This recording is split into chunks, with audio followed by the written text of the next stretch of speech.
napakagaan sa aming sitwasyon yung mga ganitong event na natutulungan kami na hindi na kami mahirapan pa na maghanap ng mga supplies na mabibili namin mas quality at saka mas mura.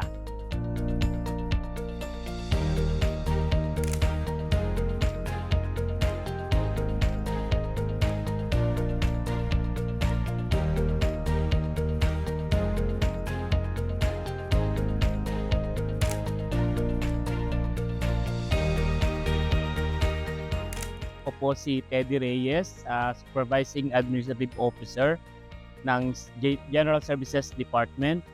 Ako po ang Acting Chief ng Central Warehouse Management Division, Local Government ng Quezon City.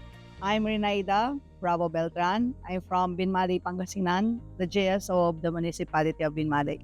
My name is Jeffrey Uy Jr.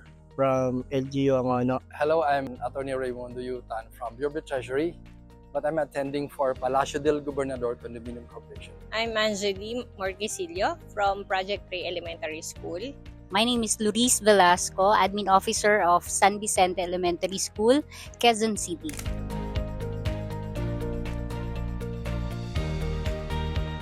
Ngayon na maganda nga na nagkaroon ng ganitong oportunidad dahil doon lang sa order form na ibinigay namin sa inyo, lahat ng pangangailangan namin ay naibigay naman ninyo. Naging convenient yung sa on wheels na pagbili namin.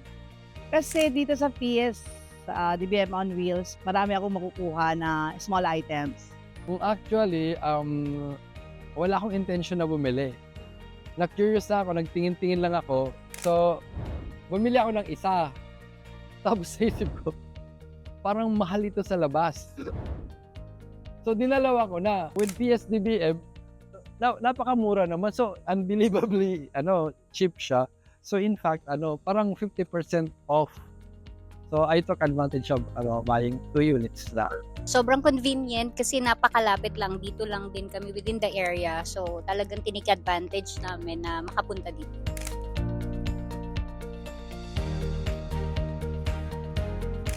Apakarami eh.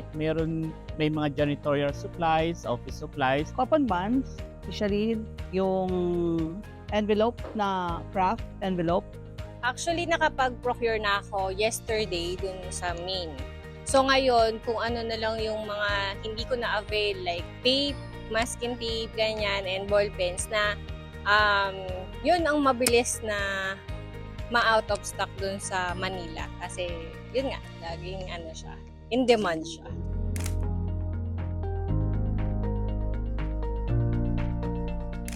Kasi yun palaging ginagamit namin, especially the paper, diba? Tsaka maganda naman yung quality ng paper dito.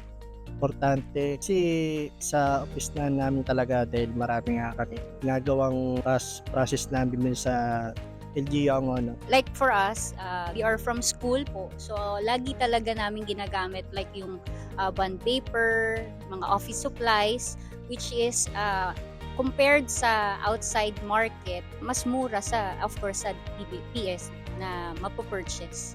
Sa PSDBM talagang parang factory price yung amin nakukuha.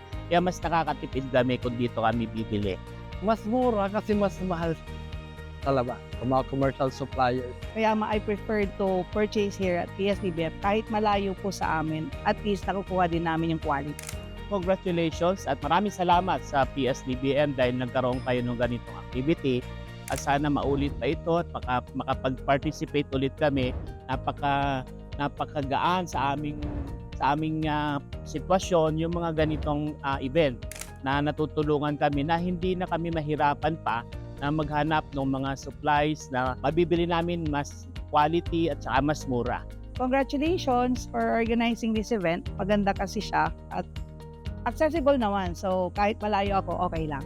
Thank you for organizing this. I took the liberty of volunteering to attend this. Kahit na overseeing kami sa prices ng Palacio, procurement prices ng Palacio del Gobernador. Kasi we also want to learn kung ano ba talaga ang latest dito sa mga procurement natin, processes. Congratulations! Dito yung event na to, ano ba siya? Convenience. Convenient. Yun talaga yung magiging Oo. talagang magandang opportunity, magandang event na nagkaroon po ang PSDBM dito sa Quezon City. Bili na, bili pa Bili na. At bili pa Bili na at bili pa sa PSDBM. Thank you.